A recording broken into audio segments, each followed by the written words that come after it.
ಈಗ ಏನಾರು ಒಂದ್ ನಿಮಿಷ ಬದಲಾವಣೆ ತಾಳಪ್ಪ, ಇದೆಯಾ ಒಂದ್ ಅಥವಾ ನಿಮಿಷ. ಈಗಿನ ಸಭೆ ನೆನ್ನೆ ಕ್ಯಾಬಿನೆಟ್ ಅಲ್ಲಿ ಕೆಲವು ಜಾತಿಗಳನ್ನ ಅನಾವಶ್ಯಕವಾಗಿ ಸೇರಿಸಿದ್ದಾರೆ ಅಂತ ಹೇಳಿ ನಿನ್ನೆ ಕೆಲವರು ಮಂತ್ರಿಗಳು ಹೇಳಿದ್ರು. ಬಹಳ ಸಕಾರಾತ್ಮಕವಾಗಿ ಅನಾವಶ್ಯಕವಾಗಿ ಯಾವುದನ್ನ ಸೇರಿಸಿದ್ರೆ ತೆಗೀರಿ ಅಂತಾನೆ ಹೇಳಿದ್ದಾರೆ. ಆಮೇಲೆ ಎಚ್ ಕೆ ಪಾಟೀಲ್ರು, ಶಿವರಾಜ್ ಕನ್ನಡಿಯವರು, ನಮ್ಮ DCM ಅವರು, ಆಮೇಲೆ ಮುನಿಯಪ್ಪನವರು, ಮತ್ತೆ ಸಂತೋಷ್ ಲಾಡು, ಸುರೇಶ್ ಇವರೆಲ್ಲ ಕೂಡ ರಾತ್ರಿ 10 ಗಂಟೆವರೆಗೂ ನೆನ್ನೆ ಕೂತು ಚರ್ಚೆ ಮಾಡಿ ಇವತ್ತು ಮುಖ್ಯಮಂತ್ರಿಗಳಿಗೆ ಬೆಳಿಗ್ಗೆ ಹೋಗಿ ಭೇಟಿ ಮಾಡಿದ್ದಾರೆ. ಭೇಟಿ ಮಾಡಿ ವರದಿ ಕೊಟ್ಟಿದ್ದಾರೆ. ಈಗ ಮುಖ್ಯಮಂತ್ರಿಗಳು ಒಂದು ತೀರ್ಮಾನ ತಗೋಬೇಕು.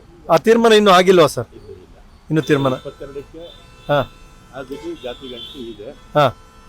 ಈಗ ಇವರೆಲ್ಲ ಹೋಗಿ ಮಿನಿಸ್ಟರ್ಸ್ ಎಲ್ಲ 7-8 ಜನ ಅವ್ರಿಗೆ ಬ್ರೀಫ್ ಮಾಡಿದಾರಲ್ಲ, ಈಗ ತೀರ್ಮಾನ ಅವ್ರು ತಗೊಳ್ತಾರೆ.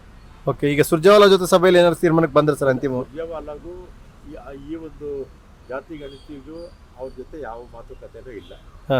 ಇದು ಬೆಂಗಳೂರು ನಗರಕ್ಕೆ ಸಂಬಂಧಪಟ್ಟಾಗೆ ಚುನಾವಣೆಗೆ ಸಂಬಂಧಪಟ್ಟ ಮಾತ್ರ ಮಾತು. ಅಲ್ಲ, ಗೊಂದಲ ಆಗಿದ್ರ ಬಗ್ಗೆ ಏನೋ ಮಾಹಿತಿ ಕೊಟ್ರ ಸರ್ ಸುರ್ಜೇವಾಲಾ ಅವ್ರಿಗೆ ಅಂತ?